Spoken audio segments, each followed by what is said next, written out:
year before our oldest child started kindergarten, we attended the 5th grade promotion ceremony of a cousin. At some point during the ceremony, the announcement was made that an award was to be given. I was curious as to whether this award would be in math, science, general academic excellence, or perhaps even attendance. I was taken entirely aback when I heard that the award was for Menschlichkeit, the student who best embodied the values of kindness and integrity and was a consistent voice of encouragement and advocacy for the vulnerable. This is my school, I thought at that moment. This is where I want my children to be raised and educated. And they were. The first entered in 1999, the third graduated in 2013. During those years, I served as a room parent, a board member and board chair, and a teacher. I was there when we moved out of the old campus and back into the new. I was there when we expanded our K-5 program to a pre-K through 8. I was also there when our first middle school class turned out to be a train wreck. And when we lost teachers by their choice and sometimes by ours.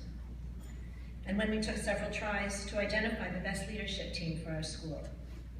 The consistency through the best times and the most challenging was always the commitment to Menschlichkeit, an expectation that our community would stand for kindness, integrity, support for the vulnerable, and a commitment to do our part to repair the world.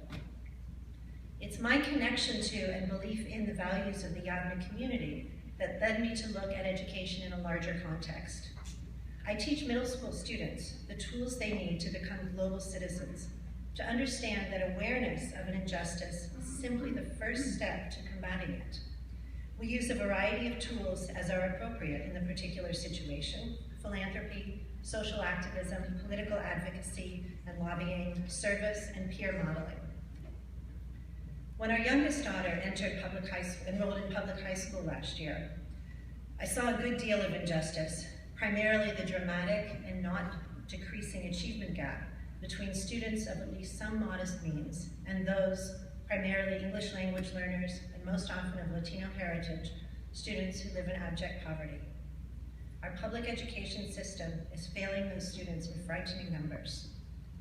I thought about the tools I teach my own students and determined that if I wanted to have a voice in addressing this injustice, I needed a platform from which to be heard. In my first 4 months as a San Jose Unified School District trustee, I've confronted what appears to be a tremendous range of issues, but in my estimation, they all circle back to poverty and the tremendous disadvantage children have, literally from birth, over those who are better resourced.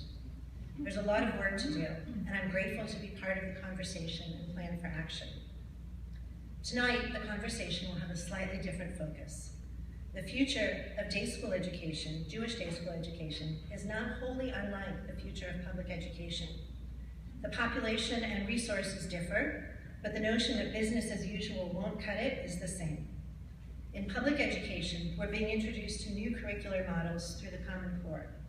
We are returning to an emphasis on both college and career readiness. Traditional public schools are being challenged by public charter schools that offer innovative learning models and hyper-focused missions. The time-bound traditions of teacher tenure are being challenged, all in an effort to close the achievement gap, to do better by our students. Jewish day schools need to do better and then some, because we are competing for students with both the public schools and the often far better resourced independent secular schools. We need to demonstrate a value add for parents who are increasingly concerned about the quality of their children's education and whether they will be, quote, college ready. A Jewish education can't come at the expense of all of the things parents want for their children's general education.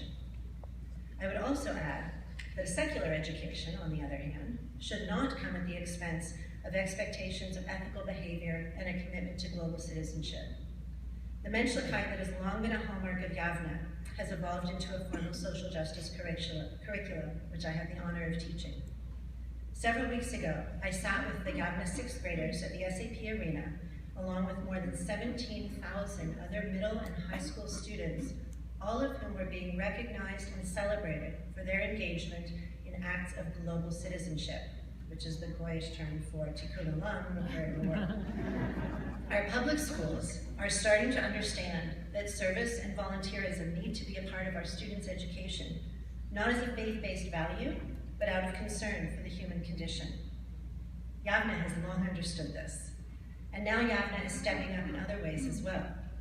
Innovation labs, online portfolios, blended learning, and interdisciplinary projects are all part of Yavne's stepping up. You can feel the energy in the halls and in the classrooms. Greater engagement is being demanded of teachers, and they are stepping up. Professional development is rich and relevant. Jewish day school education can and must be more than relevant. It must be transformative. Tonight, we're going to start some conversations about the challenges and opportunities facing Jewish day school education, and we are fortunate to have some of the most prominent thought leaders in education to take on that topic. Moderating our discussion tonight will be Lee Schulman.